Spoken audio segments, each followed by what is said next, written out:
Hello students, welcome to the steno tutorial. 80 शब्द प्रति minute की गति से डिक्टेशन। लेखक हैं ओपी शुक्ला, दीपक प्रकाशन।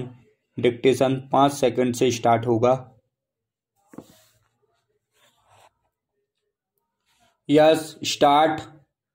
उपाध्यक्ष जी, मंत्री महोदय ने इस विधेयक को सदन के सामने पेश करते हुए जिन उद्देश्यों की चर्चा की है वे बहुत ही सही हैं।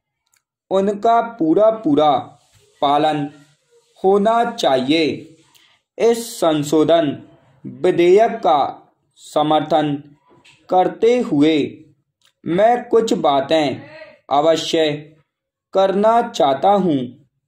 यह सबको मालूम है कि जो लोग खाद्यान्न, दूध और खाने पीने की चीज़ों में मिलावट करते हैं वे देश और जनता के बहुत बड़े दुश्मन हैं, और जो लोग मिलावट की चीज़ों का उत्पादन करते हैं वे तो उनसे भी बड़े अपराधी और देश के लिए खतरनाक हैं।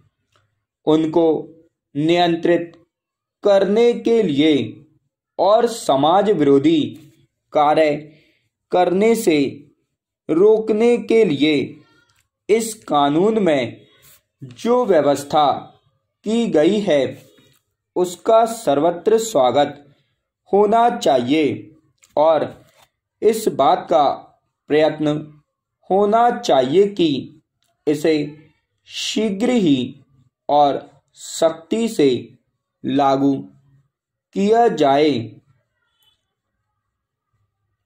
मेरे विचार से चीज़ों में मिलावट पूंजीवाद समाज का अभिशाप है।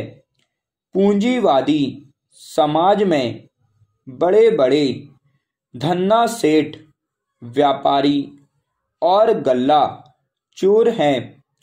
उनका एक ही उद्देश्य होता है कि ज़्यादा से ज़्यादा लाभ कमाया जाए।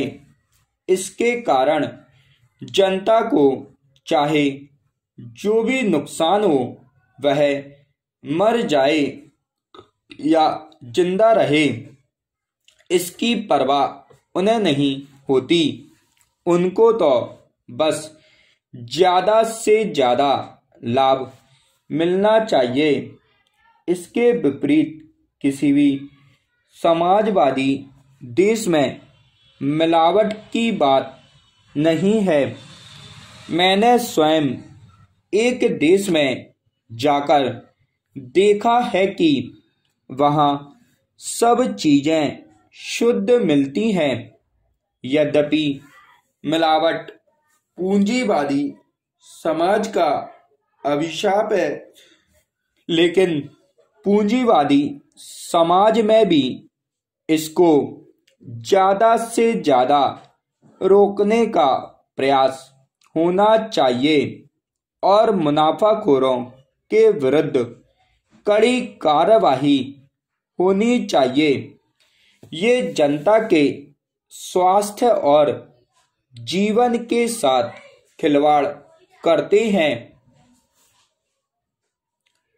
इस बिल में समिति ने उल्लेख किया है, सरकार ने उसमें कई तरह के प्रतिनिधियों को शामिल करने की कोशिश की है। होटल उद्योग के प्रतिनिधि को भी उसमें लिया जाएगा। कई माननीय सदस्यों ने उसका विरोध किया है। क्या होटलों में काम करने वाले कर्मचारी मिलावट को रोकने में सहायक नहीं हैं? मंत्री महोदय ने उनको क्यों भुला दिया है? ये लोग मिलावट को रोकने में ज़्यादा सहायक होंगे। वे मालिकों के गलत काम को पकड़ेंगे, इसलिए उनके प्रतिनिधियों को भी शामिल करना चाहिए। जहां तक नमूने का संबंध है, इस विधेयक में यह कहा गया है कि हर चीज के 3 नमूने लिए जाएंगे। स्टॉप।